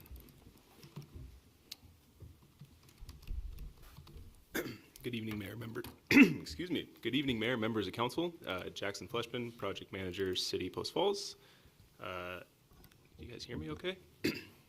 Here to present on, oh, Janet, you're right, there is no F5 key. Here we go. Here to present on a staff report on our Westwood Water Distribution Project that's currently in design. So starting with no formal ask tonight, it is a staff report, so you guys have had a long, lengthy discussion, so just sit back, please relax, and enjoy the presentation. So identified in our 2018 Water System Master Plan is the need to slowly start replacing some old aging infrastructure, specifically here, water line replacement. And so looking at areas of town that this needs to occur, staff, some senior staff prioritized increased maintenance areas. And later on in the project, there's a couple example pictures of a recent waterline project in the downtown area from, I believe, the 2019 timeframe. That will help kind of illustrate what we're going to be doing. So this area of town is the Pine Villa subdivision, east of Ponderosa Elementary. So looking at that map, that bottom left corner kind of shows Ponderosa Elementary, Ross Point Road off to the right. Everywhere in red is where we would look to do water line replacement. The total estimated cost for this at this time, again, it's an estimate with being in design, is about $2.5 million for phase 1. And if you were to ask, phase 1 is the area in yellow. With this phase, so it is a phased approach, the first phase would look to replace approximately a little over a mile of water line. And a part of the reason that this will have to be a phased approach, 2 seasons worth of construction, is included in this project is replacement of the services and also the meters to all these properties. And To be frank, some of the properties are a bit funky. Meters are in backyards, kind of odd locations, so there's going to be some slow rolling there, but hopefully efficient is smooth and smooth is fast. That's the goal. Some project considerations we have. So Ponderosa Elementary is right there. So specifically along Ponderosa Boulevard, we'd look to achieve that section of the project likely during the summer to try and alleviate some of that traffic for the school. And then anytime you're in a residential area, we'd look to try and have convenience for our customers. So relating to neighborhood access, in particular safety, so pedestrians, motorists, people walking their dogs, things like that. These are the example photos I mentioned. So like I said, this is in the downtown area, I believe 2018, 2019. Picture on the right really kind of helps illustrate what that trench work would look like throughout the neighborhood. So progress to date, we're approaching 95% design, getting ready to go out to bid. Great opportunity to touch on some internal department coordination that we go through with all of our projects, but a great example here is along Ponderosa Boulevard. There was some pretty significant fracturing in the road, so looking to coordinate with our streets department to see if we can include that as a part of the project versus coming back later. So that's still a consideration, but just a good example to point out. Next steps, we look to bid in this year, in this spring. And next steps for council, likely depending on the results of that bidding, city staff, likely me, would come up to you guys and bring a recommendation and update. And with award, we would also bring a construction phase services contract for our consultant. Questions? And here's Yes, another picture. Yeah. Pine Villa. Pine Villa, second edition, I believe. So is that part of the city then? I believe so, yes. So Yeah. Pine Villa is not, but Pine Villa second edition, okay. So, I was yeah, just, and I apologize. I was just curious why we were gonna provide water to county residents, but that's just me. The Okay. second edition, to be specific. And so then we'd also be replacing roads, like? Yes. Yeah, okay. Yeah. We'd have to come in and replace the road. I believe the intent is not to replace curb to curb, so I would like to specify that. But that is, it would be. So then wherever, but we wouldn't be like this wouldn't be part of like a roads project, like these roads needed to be replaced or anything? No. Okay. No, not that I'm aware of at this time. Okay. Excellent. You guys have had all these questions? All right. Thank you, council. I appreciate it.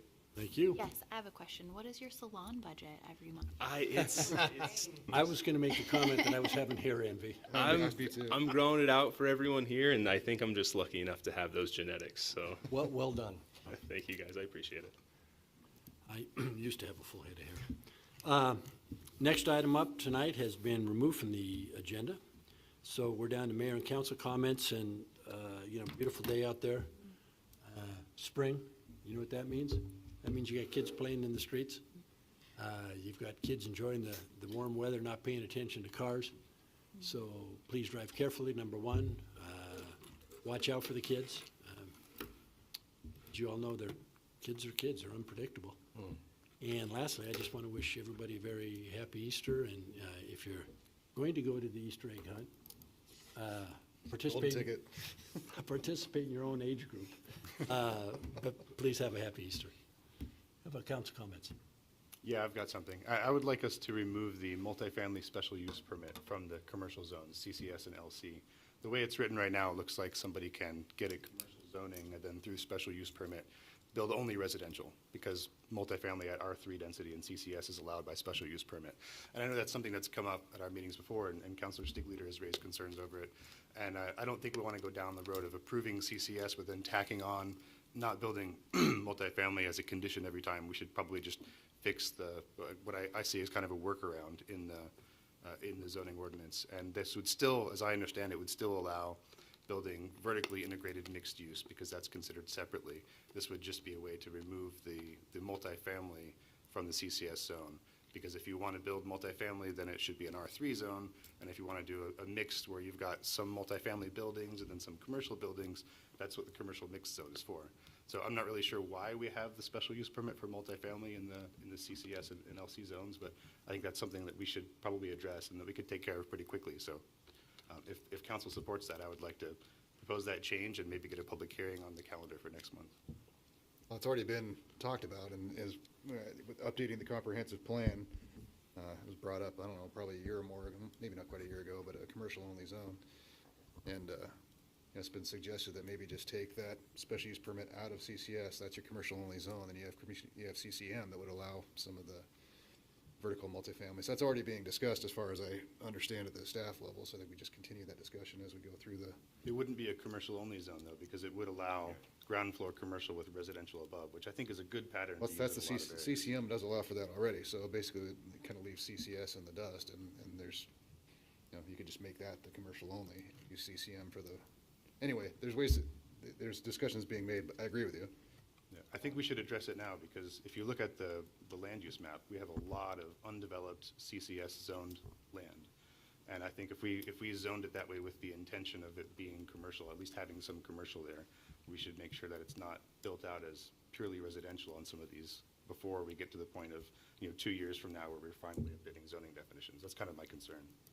Yeah, might be a question, but I think if it's already zoned CCS, we can't change the rules on it if it's already zoned. But I believe we can make a change that applies to the zoning ordinance as a whole. So to update the land use table to adjust what items does go through the standard public hearing process. So it would have to go through Planning Commission first for recommendation, then on to City Council for final adoption. So there is a process. So it wouldn't happen next month, but the process can start. Any applications are vested at the time the code is in, so. Yeah, if somebody already has a building permit, they're grandfathered in, but we're not trampling on anybody's rights by changing our zoning laws. We may have to look at where we have allowed, or where we allow stuff to make sure that we still allow for it. But, I mean, there potentially could be a raft of reasons, right? Could you review that and CCM bring back or- your recommendations, information, et cetera, in case council wants to act on it? Yes. At meeting To be sooner determined. rather than later, knowing what your workload is. Yep. Okay. long story longer, I agree with you. But it was also CCS and LC.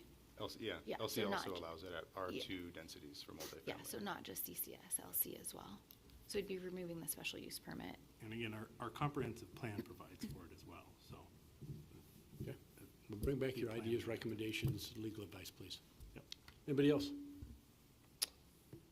We do need an executive for 10 minutes, it says. Not to exceed. So do we do the motion for both of them at the same time? You can do the motion for both, just mention both code sections. All right, Subsection F and subsection B. move to enter into executive session pursuant to Idaho Code 74-2061F to communicate with legal counsel for the public agency to discuss the legal ramifications of and legal options for pending litigation or controversies not yet being litigated but imminently likely to be litigated, and Idaho Code 74-2061B to consider the evaluation, dismissal, or disciplining of, or to hear complaints or charges brought against a public officer, employee, staff member, or individual agent or public school student.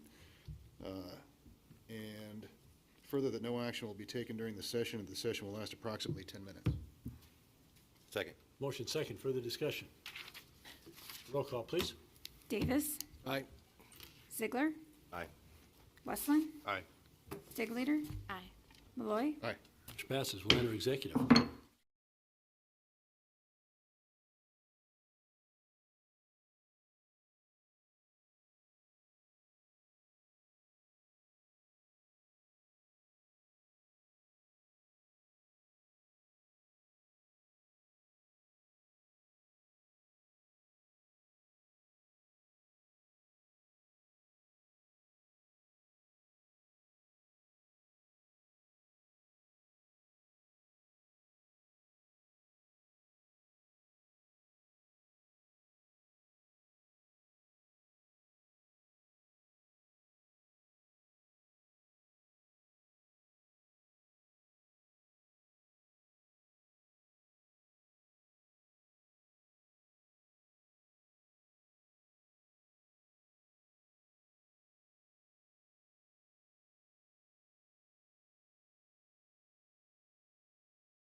call the meeting back to order.